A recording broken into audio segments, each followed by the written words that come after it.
Okay, so I thought I'd give you an update on. Just wait for this thing to orientate itself. So I want to tell you about something else I tried earlier today. I didn't video it though because I just didn't know if it was going to be worthwhile, and it wasn't. I'll explain. Well, my concentric magnets. I'll just grab one of these other magnets. You know, as I say, I got the six. Let's see, sixes, whatever. Basically, the same as what's in there at the moment. Now, at the moment, I'm going to draw the front face. Well, obviously, I'll just draw a circle.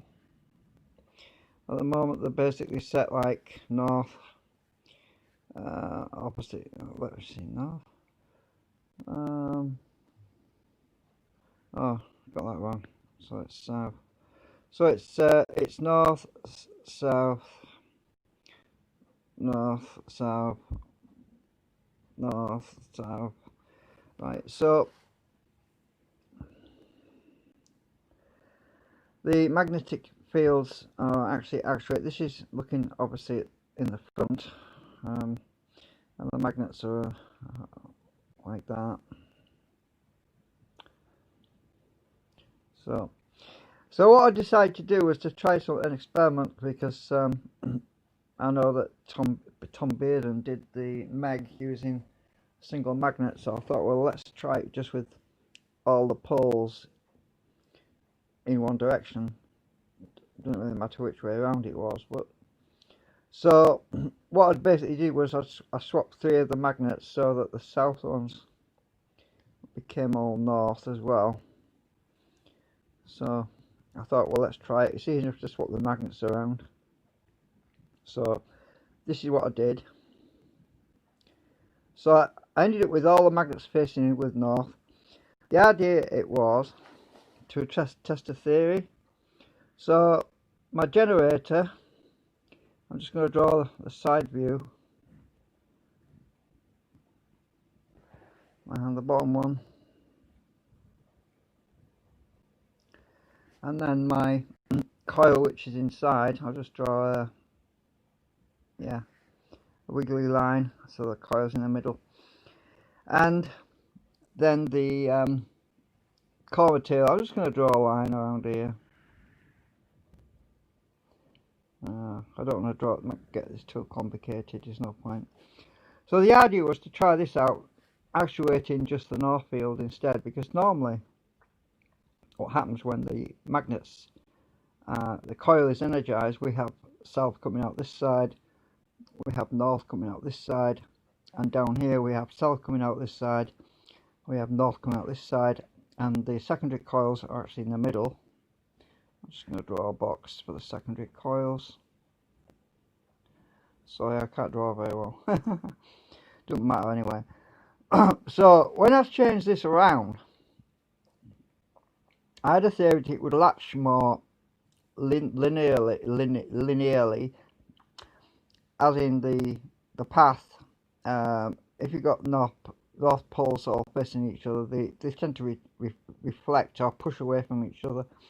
So I thought it might be easier to deflect that field down in a specific direction, so like this way, so that you can meet up with a south field down here. So we've got a south down here and a north down here when we've got a north coming out here, right? Well, I'll tell you what happened. It got extremely loud. The top one got very loud. It was so frigging loud that if I'd filmed it, you would have been complaining. Or people would have basically turned the video off because it was that frigging loud.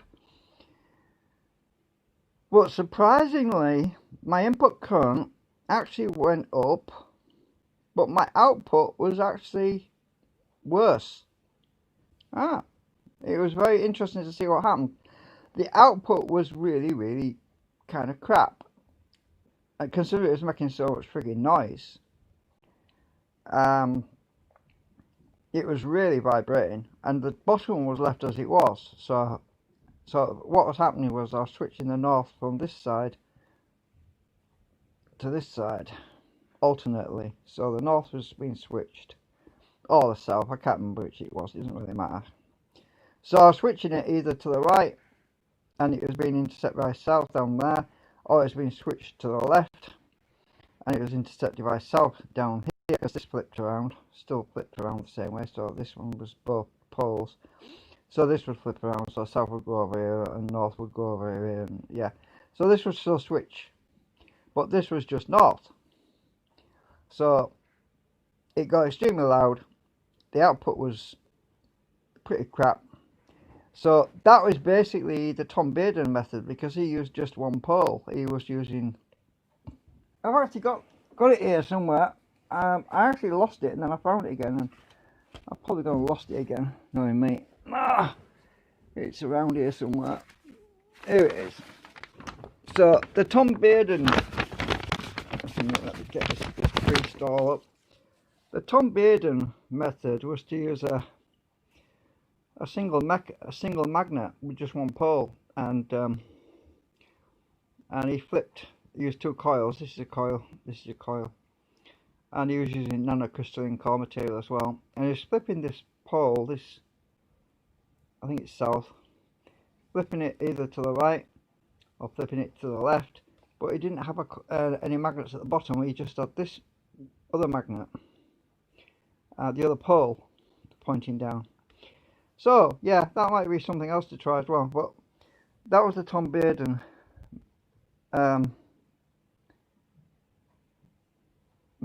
motionless electromagnetic generator. So my device is working in a similar way, but I'm using both poles, and it seems to work better with both poles than just with one pole.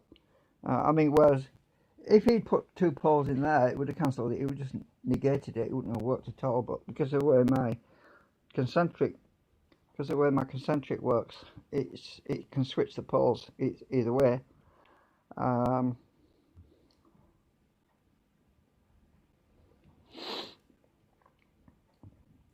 So the only other thing I haven't tried yet is to have both of these flips, so that these are all north and these are all south down at the bottom. I haven't tried that yet, but I don't see much point, because I tried tuning it. The input current just got very loud, and very, very loud. I don't think I want to listen to that thing whistling away, and it worked it all.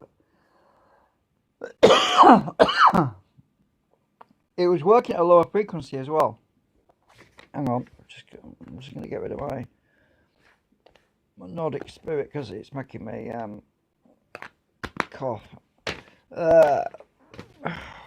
So I was trying to think. Oh, damn it! I've dropped my pen now. Right, so I was trying to think of something else to try, you see, and I thought before I actually start messing around with putting ball bearing coupling in the middle, and oh, where's my lid gone? Oh, there it is. Found it. So, right. So I'm kind of scratching my head a bit at the moment, because I was expecting that to work. I was expecting more output, because you see all of the flux was concentrated. There was a lot of flux. I mean, my inner cores, my ferrites, you know, these inner ferrite cores were really sticking to that inner magnetic ring, because there was such a lot of flux there, and but all it did was make a lot of noise. Yeah. So yeah, I'm scratching my head a little bit on this, because yeah, it might be because it's not balanced or tuned again. I might have to retune everything to have it that way. I don't know. I'd have to experiment more with that. But I've flipped the magnets back around the other way again for now, so they're actually back the way they were at the moment. So back in the alternate state. But I definitely think, I am definitely convinced, because of when I had the two coils, one coil on each side instead of one coil right in the middle, that worked a lot better than it had lower input current than having one coil right in the middle. So there's definitely a benefit in having two coils further apart. Now, the only thing I haven't really experimented with is varying that gap between the two coils. So if I put the coils back on the outside, like the previous design, you have to go back a few videos to look at that. You just look for the video that's got the shiny coils on each side. You can go and look at that if you haven't seen it already. So the only thing I haven't really tried is varying the gap in between. So one possibility I was thinking about was, instead of just having one ring of ball bearings like a ball race going around the middle, is making a holder where I can have multiple ball bearings in a ring, like 2 rings, or even a 3 race set of rings. I'll just try and draw it a little bit. So imagine this is the side view, like the side view of this, where you've got your balls like this. This is sort of the side view. So I was thinking about, because balls have an omnidirectional behavior and they help to make the flux flip omnidirectionally much more effectively. By having the coils on each side, it makes it easier to switch that flux. Now I could have one set and I could have another set next to it like this, in a ring that holds them together. I would get a better effect possibly of switching the flux, more balanced, more linear, so it'd be less latching effect. That's what I was thinking. But then the trouble with using steel ball bearings is the reactance. It would cause more delay on the circuit, but maybe I need more delay. That's the problem. I don't know, you see. It's what we're experimenting with, and when we're talking about something like so finite as microseconds and milliseconds, and it's something your brain just can't work it out. It's just too finite. It's like trying to work out a radio frequency in your head. You know, it's very difficult.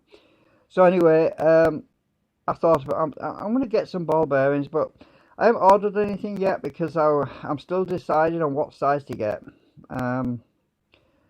I'm wondering whether to get lots of smaller ball bearings or to get some larger ball bearings. I haven't decided on that yet, because it's like speaking in terms of atoms and things like that, and the behavior of atoms and molecules and all that. And flux is a very strange thing, and the way it behaves when it's travelling. God, that stuff makes that, or sucking on it, it's giving me a bit of reflux. I'll go and get some of my colloidal silver in a minute. That'll settle my stomach. Anyway, so because of the behavior of magnetism through ball bearings, which is extremely weird how it behaves,